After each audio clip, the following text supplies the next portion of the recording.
Hello everyone, I am Yamini Thukral welcoming you to Adda 24/7 School। तो बच्चों last lecture के अंदर हमने कौन सा सब टॉपिक कवर किया था? The respiratory balance sheet and the amphibolic pathway. तो रेस्पिरेशन इन प्लांट्स के अंदर हमने देखा कि कितने रेस्पिरेटरी बैलेंस शीट के अंदर कितने एटीपी हमारे एरोबिक रेस्पिरेशन में बनते हैं। तो कितने एटीपी बनते हैं हमारे एरोबिक रेस्पिरेशन के अंदर?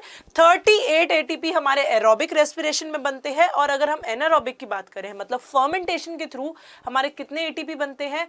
हमारे बनते हैं सिर्फ और सिर्फ 2 एटीपी बनते हैं। जो ये एटीपी मॉलिक्यूल्स है ये पर ग्लूकोज मॉलिक्यूल होता है कि एक ग्लूकोज मॉलिक्यूल से कितने एटीपी बन रहे हैं? 38 एटीपी इन एरोबिक कंडीशन और 2 एटीपी इन एनारोबिक कंडीशन। तो बच्चों जो ये नेट गेन ऑफ एटीपी हमने निकाला है ये कुछ अजम्पशंस पकड़ के हमने निकाला होता है, कुछ अजम्पशंस लेके हमने निकाला होता है।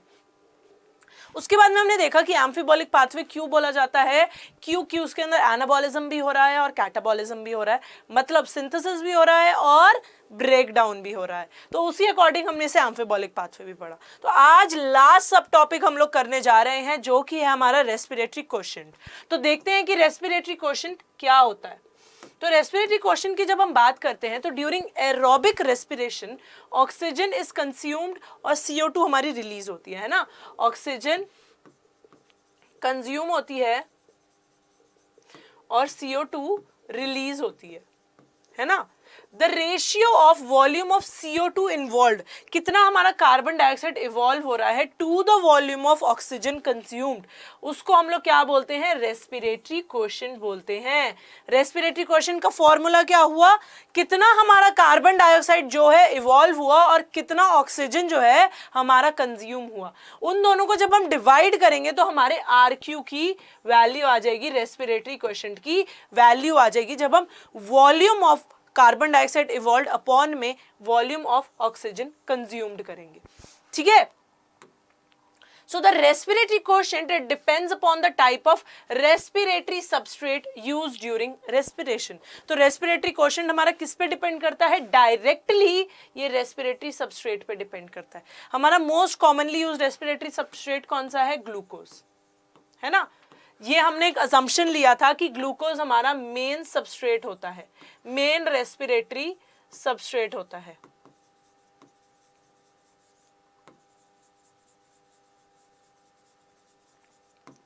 तो हमने देखना है कि रेस्पिरेटरी सबस्ट्रेट के ऊपर ही डिपेंड करता है कि रेस्पिरेटरी क्वोशिएंट की वैल्यू क्या है, कि रेस्पिरेटरी क्वोशिएंट की वैल्यू हमारी क्या है।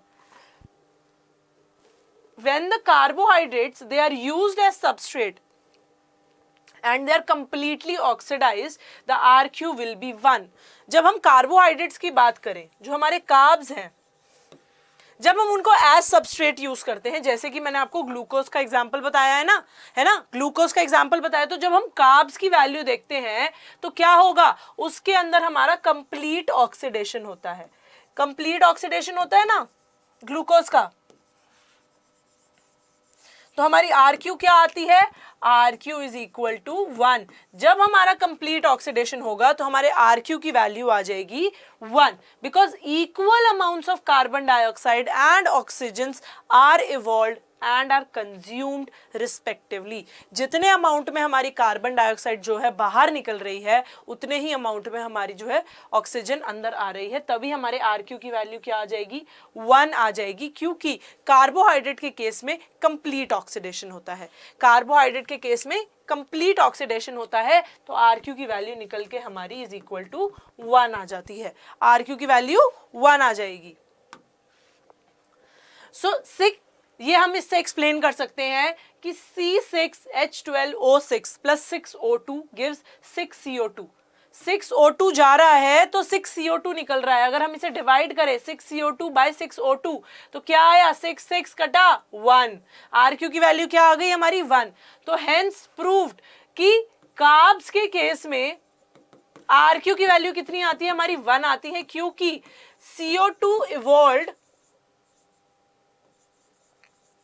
Is equal to oxygen consumed, ये चलता है हमारा। ठीक है। कार्बन डाइऑक्साइड जितनी इवॉल्व होती है उतनी ही ऑक्सीजन कंज्यूम्ड होती है, जो कि हमने इसके अंदर देख लिया है, 6O2 and 6CO2। So when fats are used in respiration, the RQ it is less than 1. Calculation for a fatty acid tripalmitin if used as a substrate is shown.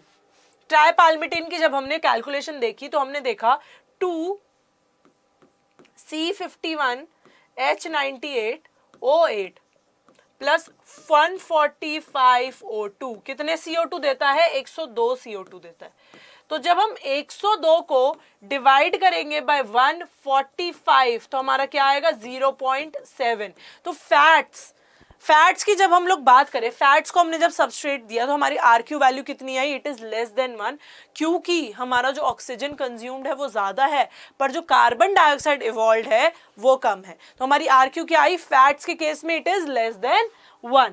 When proteins are the respiratory substrate, the ratio is about 0.9.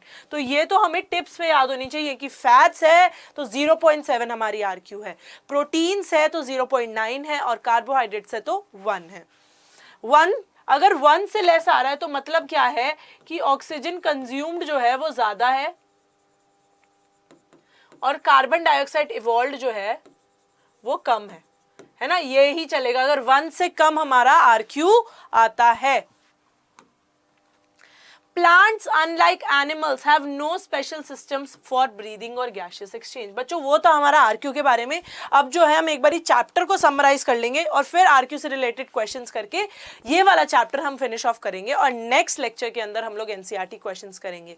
इससे पिछले वाले lectures जो सब topics हुए हैं उनको देखने के लिए आप मेरी प्लेलिस्ट में जा सकते हैं, तो plants unlike animals they have no special system for breathing और गैशियस एक्सचेंज। जैसे कि मैंने आपको बताया कि ब्रीदिंग और गैशियस एक्सचेंज के लिए प्लांट्स के पास कोई भी साधन नहीं होता है, सिर्फ क्या होते हैं? स्टोमेटा होते हैं और लेंटिकल्स होते हैं। ये दो चीजें होती है जिससे ये लोग रेस्पायर करते हैं। Stomata and lenticels they allow the gaseous exchange only by diffusion, सिर्फ डिफ्यूजन की वजह से होता है।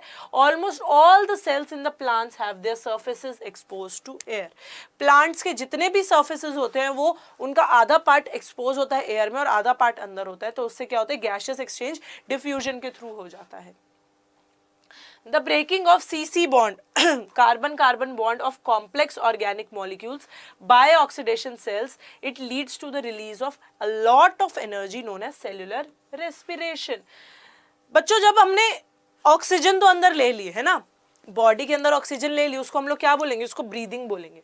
पर जब वो ऑक्सीजन हमारे मैक्रो मॉलिक्यूल्स को तोड़ के उससे एनर्जी रिलीज करेगी, उस केमिकल प्रोसेस को हम लोग बोलते हैं क्या? Cellular respiration. क्या बोलते हैं? Cellular respiration. So glucose is the favoured substrate for respiration, जो कि मैंने आपको बताया था कि ग्लूकोज सबसे फेवरेट सबस्ट्रेट होता है रेस्पिरेशन के लिए। फैट्स और proteins they can also be broken down to yield energy, वो भी एक दूसरे से जो है वो एनर्जी यील्ड करते हैं by breaking down.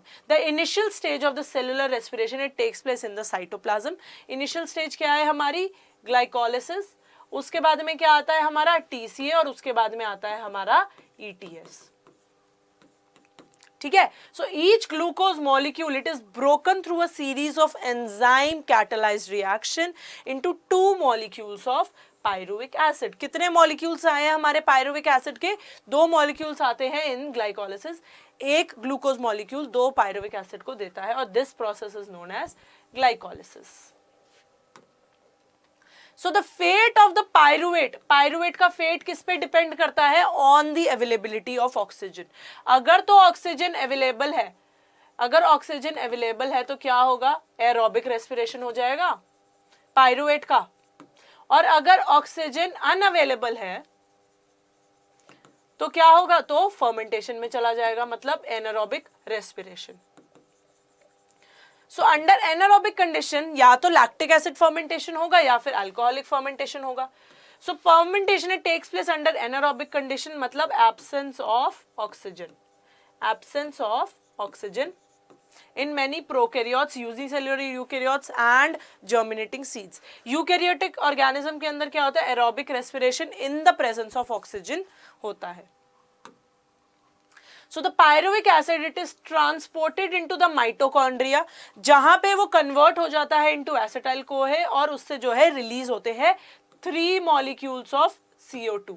Acetyl CoA then enters the tricarboxylic acid, जिसको हम क्रेब साइकिल बोलते हैं, TCA साइकिल बोलते हैं, सिट्रिक एसिड साइकिल बोलते हैं, क्योंकि फर्स्ट प्रोडक्ट जो इसका आता है वो होता है citric acid. It operates in the matrix of the mitochondria. जो TCA साइकिल है वो माइटोकॉन्ड्रियल मैट्रिक्स में होती है. किस में होती है? माइटोकॉन्ड्रियल मैट्रिक्स में होती है.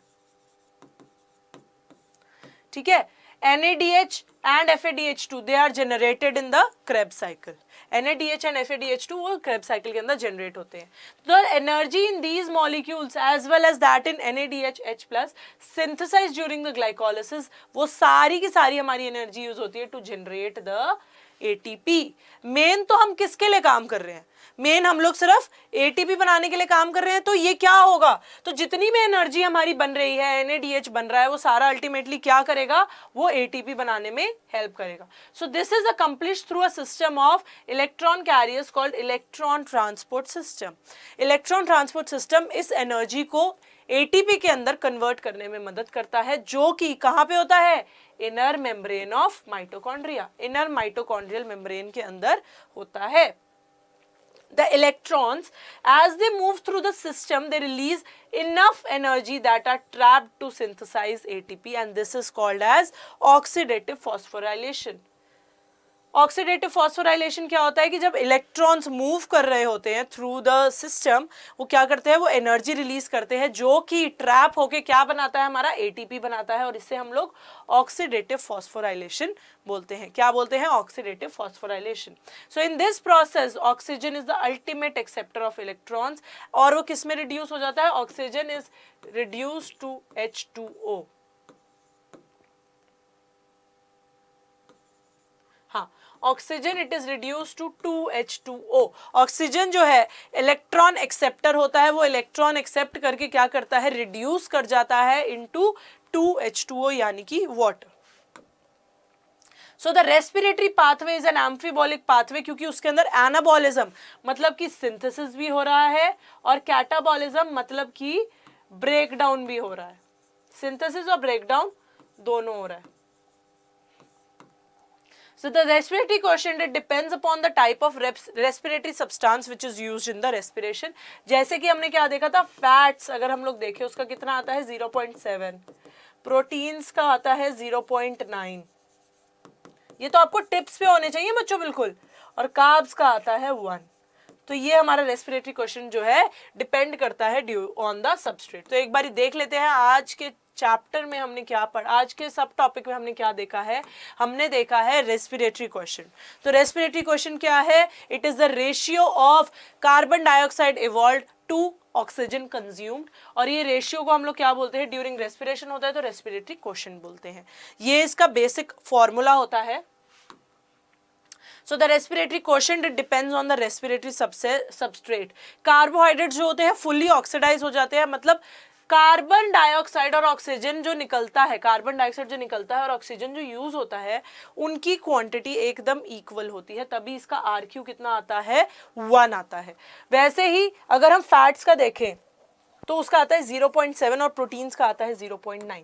जब 1 से RQ कम होता है तो इसका मतलब क्या होता है कि ऑक्सीजन ज्यादा कंज्यूम हुई है और कार्बन डाइऑक्साइड कम इवॉल्व हुई है. तो ये था हमारा RQ के बारे में. अब हम इससे रिलेटेड कुछ क्वेश्चंस कर लेते हैं.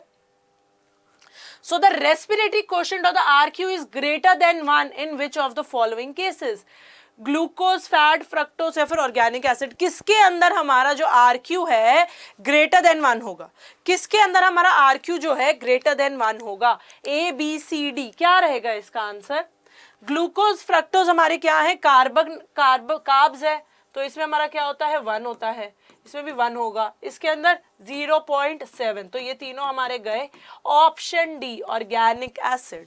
बच्चों अगर तुम्हें आंसर नहीं भी आता ना RQ के अंदर, तुम बाकी सबके RQ देख लो. जैसे कि मैंने देखा ग्लूकोज के अंदर मैंने क्या किया कि हाँ वो कार्ब्स है तो वो RQ is equal to 1. Then fructose carb है, RQ इज इक्वल टू 1. और फैट्स का मैंने तुम्हारा बताया था RQ इज इक्वल टू 0.7. तो ऐसे मैंने तीनों के RQ देखे. बच्चा क्या? मेरा ऑर्गेनिक एसिड. और 100% वो ऑप्शन सही होता है जो कि एलिमिनेशन मेथड से हम लोग करते हैं, क्योंकि हमें बाकी 3 का पता है कि वो क्यों एलिमिनेट हो रहे हैं। तो ऑप्शन डी करेक्ट है। ऑर्गेनिक एसिड का जो RQ है it is greater than 1। So RQ respiratory quotient can be defined as, कौन सा इनमें से फॉर्मूला है जो RQ को डिफाइन करता है? A, volume of carbon dioxide evolve divided by volume of oxygen consumed. B, volume of carbon dioxide evolved is equal to volume of oxygen consumed. C, volume of oxygen evolved divided by volume of carbon dioxide consumed. या फिर D, volume of oxygen consumed divided by volume of carbon dioxide evolved. A, B, C, D क्या रहेगा इसका answer? क्या होता है हमारा RQ जो होता है हम लोग उसे कैसे डिफाइन करते हैं? A, B, C, D। Option A, option A correct है। कितना कार्बन डाइऑक्साइड हमारा इवॉल्व हो रहा है? Evolved divided by oxygen consumed. ये आएगा ना हमारा RQ में, ये आएगा हमारा RQ में, तो यही ऑप्शन करेक्ट है। तो ये हमारा कौन सा ऑप्शन है? ऑप्शन ए करेक्ट है, ऑप्शन ए करेक्ट है। ठीक है। तो third question is the RQ of C39 H72O6। इसमें C39 है और O6 है, क्या होगा इसका RQ? इसका RQ क्या होगा? 39/6। नहीं, RQ ऑफ, एक मिनट, C39 H72O6 क्या होगा इसका RQ? इसका RQ क्या रहेगा? इसका RQ हमारा आएगा 0.72। क्या होगा? 0.72 रहेगा। ऑप्शन ए करेक्ट है, ऑप्शन ए।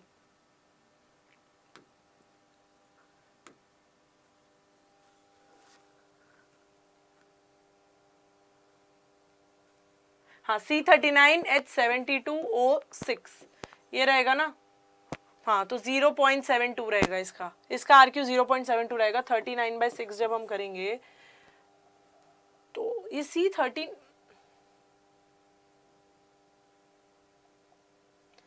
0.72 ही आएगा इसका आंसर। इस क्वेश्चन को एक बारी मैं कैलकुलेट करती हूँ, रुको। मुझे ऐसा लग रहा है ये टाइप एरर हो गया है। C39 तो नहीं, या फिर ये 9H72, पता नहीं क्या है ये, समझ नहीं आ रहा।